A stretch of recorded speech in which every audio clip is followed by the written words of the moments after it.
Good afternoon, gentlemen. Another week. Welcome to Tech Talk, everyone tuning in. We've got a few special guests today. Mike, take it away. What do we got? Today's topic is how to clean your machine. Some do's and don'ts and a few other related things. We've got special guest Adrian today, and I guess he's special enough. Hayden's back again, so it's nice to see you guys on with us. So obviously, this is something definitely that you guys have had pretty first-hand contact with. So how's this topic come about, gents? Why are we bringing this to the table? Look, I guess it's a question we get asked all the time from people, trying to do a bit of their own general maintenance on their machines. And I very frequently get customers call me up and say there are big clumps of, I don't know what, under my machine. How do I clean it off? Do I take it down to the local servo, the pressure washer? Do I need to bring it to you? Like, how does this work, and how's it going to affect what I'm doing with my machine? So it is very common, and on the grinders, and even, believe it or not, on the vacuums. How do I keep my machinery clean? A lot of guys out there now have got a bit more pride in their machinery. Out there, an image is a bigger thing nowadays than it probably was, a while ago when I was grinding. So it's really important for guys nowadays to have the right information, otherwise they can do damage to their machine. So Adrian, what's the best way to clean your grinder? Generally we say the best way to clean is with a scraper.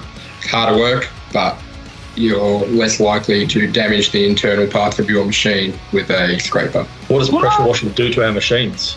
Pressure washing, what we'll actually do is force dirt, dust, anything that's around your machine straight through the seals, straight into the bearings, and you'll end up with a premature failure. Bearings love dirt, don't they? They get out there in the dirt and the grime and they love it. They start talking and crunching to you. It's beautiful. I was pretty sarcastic, by the way. Of course. Look, it is a common thing we see is, you open a machine up, we can clearly tell when a machine's been pressure washed, and as soon as you get that machine open, you can see on any seals that are put in for a safety measure, you can see the levels of dirt and grit and everything getting through, and it's always down to the bearings. No matter how much you try, pressure washing just pushes everything past the seals and gets it in there. Now, people say, but manufacturers, I take it to someone else for service and they pressure wash my machine. How can that be any different? Big difference is they're pulling it down. They've got all the equipment. They know what they're looking for. They can pull plates off. They know where it's going to get to and how to clean it if it does. So it's a big difference between you at home just pressure washing the machine and blowing it all off and going, hey, I'm done. They're pulling other parts off to inspect and clean and whatnot as well. So it's a little bit different in that aspect. So I watched this DIY video one day, and they used Coca-Cola to clean rust and stuff off a bumper, old school car. I guess using just water or any other chemicals to wash your machine. So a big no-no, WD-40, things like that. Look, if I'm going to do it, I prefer Pepsi, if we're honest. It works better for me. Better flavour, that's right. No, look, definitely avoid chemicals because you've got a lot of rubber seals and things under there. A lot of the machines are sealed up with O-rings or urethanes, and some of these chemicals they'll eat away at some of that. So always avoid it. Like I just said, the best way is get a scraper. And look, a lot of guys, when they do ask, it's because they're going from doing a 50 grit grout on a job, and the next job they're going to is to start doing a polish. And they're like, I want to get rid of as much from under it so I don't have debris falling out and ruining my resins or my floor. And I completely understand that.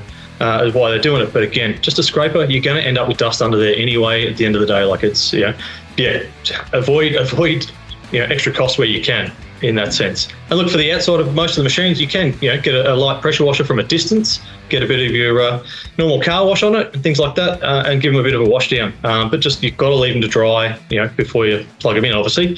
Just sort of to quickly grab you on that one, that veers off to the question I wanted to raise, and it might sound a bit obvious, but speaking of the outside of the machine, I guess the switch panel on the handlebar, I'm guessing that's something that looks like it doesn't really want to see a pressure washer either. Not up close. No. Again, anything electrical. A wet cloth and a bit of a wipe and a damp cloth and that sort of thing. But I can't imagine dipping that thing in a bucket of water would do it much good. No. And with a lot of these machines, we recommend not to transport them outside as much as possible. If you do, cover them up. If you're leaving them on site, cover them up.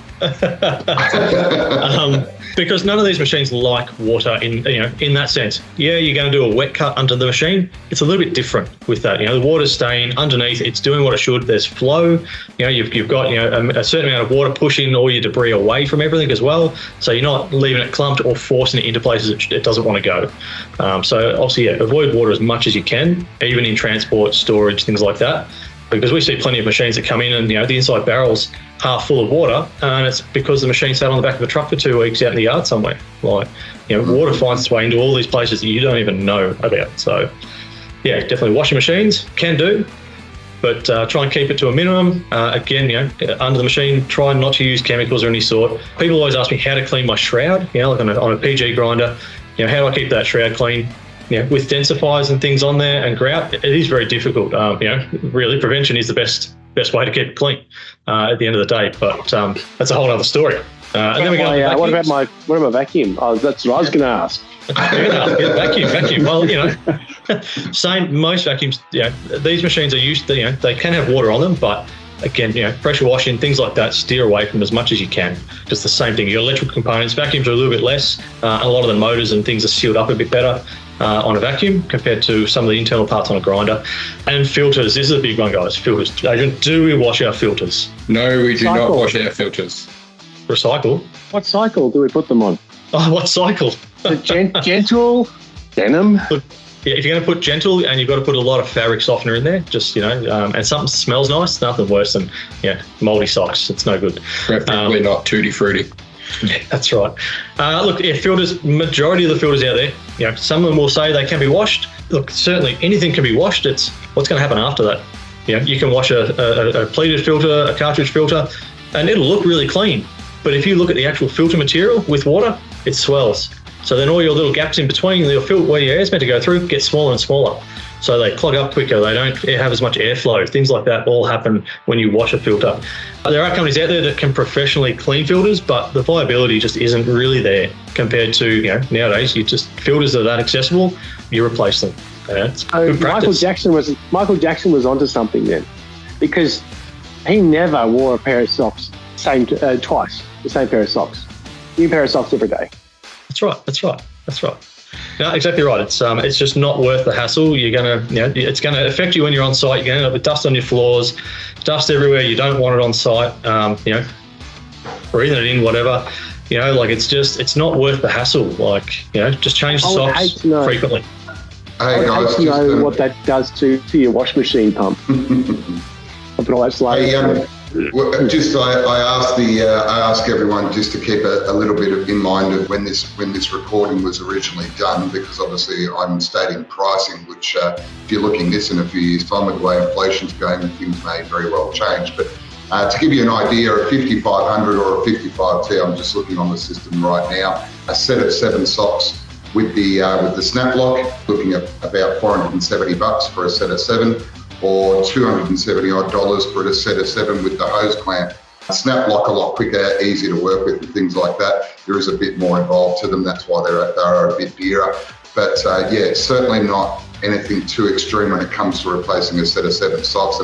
And especially the snap lock, again, easier again to even do yourself with the hose clamp once you can do yourself with a bit more fiddly. But we're not talking thousands of dollars or anything like that, and it's something that you can do yourself. So I know if I was running a 55T or a 5500, for example, I'd be looking at doing that pretty periodically, being such an integral part of what we're doing, I suppose.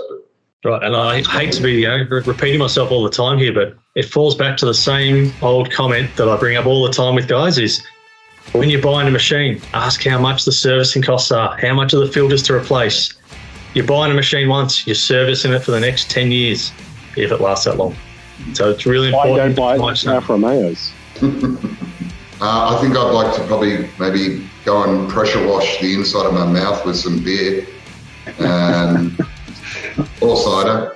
So maybe we'll leave it there then, guys. But as always, I guess, as I always say, always happy for some comments or for some direct contact about these sort of things. So feel free to get in touch if we can help. But other than that, guys, have an awesome weekend. That's it. I'm thirsty. Let's go, Adrian. All right, see you guys. Have a good weekend. Beer sounds good. Thanks, guys. Have a great one. See you guys. Bye.